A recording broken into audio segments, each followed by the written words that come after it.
లోపు వరుడు రాబోతూ ఉన్నారు. వరుడు సాక్షాత్తు మహావిష్ణువే, దత్తాత్రేయ స్వామి, సదాశివుడే రాబోతూ ఉన్నాడు.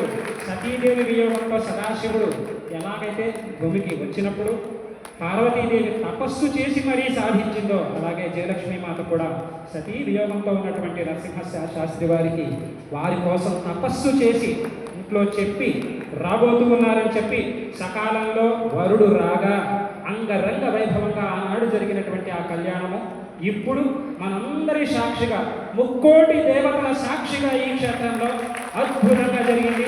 మన జన్మ ధన్యము అని మరొక్కసారి ఆనాడు 80 పల్లెల నుంచి వస్తే ఈనాడు హైదరాబాద్ మొత్తం వచ్చింది ఇక్కడికి.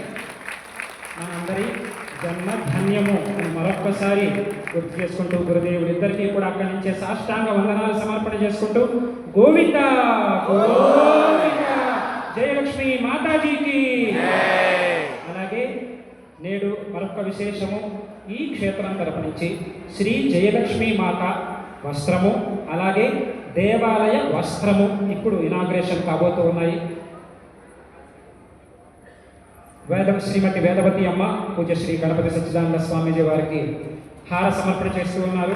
అలాగే శ్రీమతి శ్రీదేవి అమ్మ పూజ్య శ్రీ దత్త విజయానంద తీర్థ స్వామీజీ వారికి ఇంతటి వైభవోపేతమైనటువంటి ఒక కార్యక్రమాన్ని మనకి అనుగ్రహించినందుకు గాను హార సమర్పణ చేస్తూ ఉన్నారు.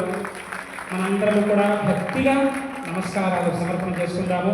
శ్రీమతి విజయమ్మ, అవధూత దత్తపీఠము, భాగ్యనగర శాఖ అమ్మ ముందుకు వచ్చి శ్రీ జయలక్ష్మీ మాత వస్త్రము, ప్రప్రథమంగా జయలక్ష్మీ మాత పేరుతో వస్త్రం రిలీజ్ అవుతూ ఉంది. అది కూడా మనందరం కూడా దర్శనం చేసుకుందాము.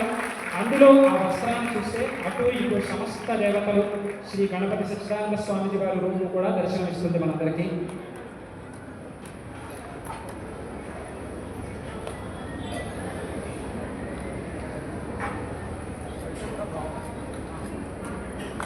చూడండి, రిలీజ్ చేసేటప్పుడు ఎంత బాగుందో ఆ పెట్టి కూడా. వస్త్రం చూడండి, సమస్త దేవతలు కూడా కనబడతారు, గోమాత కనబడుతుంది.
జై గురుదత్త.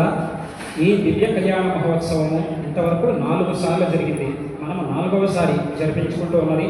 మొట్టమొదటిగా మైసూర్ ఆశ్రమంలో జరిగింది, తర్వాత విజయవాడ ఆశ్రమంలో జరిగింది, తర్వాత జయలక్ష్మీపురంలో జరిగింది. 10 సంవత్సరాల తరువాత మళ్ళీ ఈ దివ్య కళ్యాణ మహోత్సవము మన క్షేత్రంలో జరిగింది.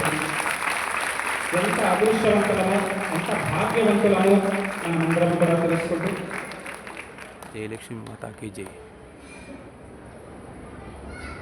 అలాగే ఈ కార్యక్రమానికి ముఖ్య కార్యకర్తలుగా ఉన్నటువంటి నాగేశ్వరరావు గారు, శ్రీమతి పార్వతమ్మ ముందుకు వచ్చి ప్రసాదం తీసుకోవాలి,